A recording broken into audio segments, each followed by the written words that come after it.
यादव के आवाज पर महागठबंधन की बैठक। चुनाव की तैयारी में जुटा है महागठबंधन। देखिए, एक तरफ बीजेपी चुनाव समिति की बैठक शुरू होने जा रही है, दूसरी तरफ महागठबंधन की तरफ से भी लगातार मंथन हो रहा है। आरजेडी ने करीब 60 संभावित प्रत्याशियों को चुनाव की तैयारी में जुटने को कहा। कांग्रेस की तरफ से भी सिटिंग एमएलए को चुनाव की तैयारी में जुटने को निर्देशित कर दिया गया। वीआईपी से 18 संभावित प्रत्याशियों को चुनाव की तैयारी में जुटने को कहा गया। इसके साथ ही लेफ्ट के सभी सिटिंग एमएलए को चुनाव में जुटने के लिए कहा गया है। इसके अलावा आपको बता दें कि नए प्रत्याशियों के नाम पर भी चर्चा की जा रही है। और इस वक्त अमित मेरे सहयोगी ज्यादा जानकारी के साथ तेजस्वी यादव के घर के बाहर से जुड़ चुके हैं। अमित, अभी बैठक शुरू होने जा रही है क्या, या शुरू हो चुकी है? जानकारी दीजिएगा। बिल्कुल, देखिए ये बैठक शुरू हो चुकी है और इस बैठक में कांग्रेस के जो प्रभारी हैं कृष्णा अल्लावरू वो भी पहुंचे हैं। तेजस्वी यादव जो है वो बैठक की अध्यक्षता कर रहे हैं। सीपीआई से जो है वो रामनरेश पांडे जो है वो पहुंचे हैं। इनके अलावा अगर हम बात करें तो वीआईपी से जो है मुकेश सहनी और राष्ट्रीय प्रवक्ता देवज्योति पहुंचे हैं। सीपीआईएम से जो है विधायक अजय कुमार पहुंचे हैं। तो ये तमाम जो लोग हैं वो महागठबंधन में जो घटक दल के जो पार्टियाँ हैं उनके नेता पहुँच चुके हैं और बैठक जो है वो हो चुकी है।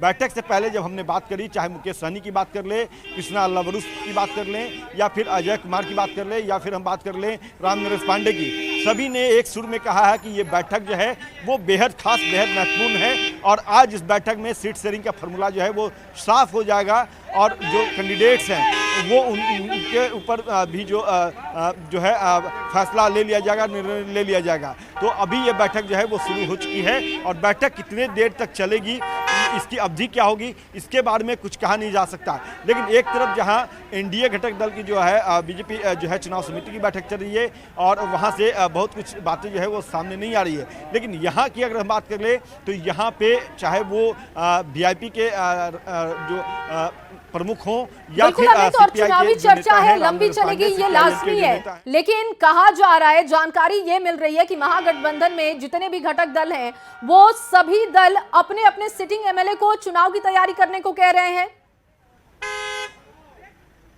देखिए, बिल्कुल आरजेडी से 60 के करीब जो प्रत्याशी हैं, कैंडिडेट्स हैं, जिनमें कई विधायक हैं, उनको कहा गया है कि आप अपने चुनाव की तैयारी में जुट जाइए। पटना में रहने से अब आपको कोई लाभ नहीं होना है। पार्टी ने विचार किया है और अब आप लोग जो है वो अपने काम में युद्ध स्तर पर जुटिए। कांग्रेस से भी जो लगभग सिटिंग जो एमएलए हैं सभी को कहा गया है कि आप चुनाव की तैयारी में जुट जाइए। के ऐसे एमएलए हैं जिन पर पार्टी निर्णय करेगी कि उन्हें आगे टिकट देना है, नहीं देना है।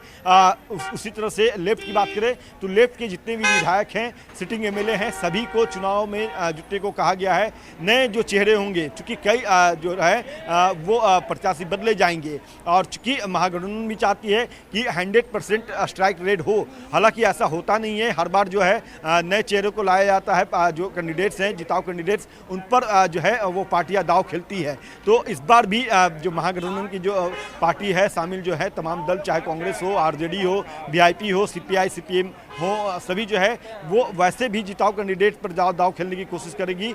जो दावेदारी उनकी मजबूत है और क्षेत्र में मजबूत पकड़ होने की बात वो कर रहे हैं, इस पर भी निर्णय होगा और उसके बाद उनके किस्मत का जो भाग्य का फैसला है वो गठबंधन में बैठे जो शीर्ष नेता है वो लेंगे कि किस बार इन्हें नए चेहरे के तौर पे मैदान में उतारा जाए। वो चुनाव मैदान में उनके नामों का जो है वो फैसला लेने के बाद उनको टिकट भी दिया जाएगा। लेकिन सबसे महत्वपूर्ण बात है कि एक तरफ जहां मुख्य निर्वाचन आयुक्त जो हैं, चुनाव आयुक्त, उन्होंने बैठक करी और अब ये तस्वीर बिल्कुल साफ हो चुकी है कि किसी भी वक्त जो है वो चुनाव की तारीखों का ऐलान हो सकता है, अधिसूचना जारी हो सकती है और उसी के बाद ये जो बैठकों का दौर है, चाहे एनडीए घटक दल की बात कर ले या महागठबंधन की बात कर ले, दोनों ही घटक दलों में जो है वो बैठक का दौर जो है वो आगे भी आपसे चर्चा करेंगे महागठबंधन की बैठक को लेकर।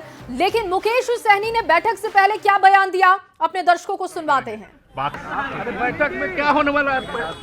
ऑलमोस्ट सब चीज हो चुका है, अंतिम दौर चल रहा है, तो हम लोग बैठ के सब क्लियर कर रहे हैं। और प्रेस कॉन्फ्रेंस, चुनाव आयोग ने चुनाव आयोग के द्वारा क्या? मुकेश जी, ये बैठक कितना महत्वपूर्ण है और बैठक में सब कुछ साफ हो जाएगा? सब चीज साफ पहले से है और इस बैठक है जहां पे आप लोग समक्ष डेट हम लोग आज डिसाइड करेंगे कि हम लोग प्रेस कॉन्फ्रेंस कब करेंगे। बाकी सारा चीज तो पहले से तय है और हो चुका है क्लियर। और सिर्फ डेट एक आज हम लोग सोच लेंगे कि कब हमें प्रेस कॉन्फ्रेंस करना है। चुनाव आपको कितनी सीटें मिल रही है वो सब समय आएगा तो आपको प्रेस कॉन्फ्रेंस करेंगे उस रोज ना चाहिए चलाइएगा। ब्रेकिंग न्यूज देखिए, वीआईपी पार्टी का इतना दर्जन सीट मिल गया तो नंबर सब फाइनल हो चुका है। नंबर सब फाइनल हो चुका है। 20 के आसपास नंबर फाइनल हो चुका है। सारा चीज आपको बता दिया जाएगा।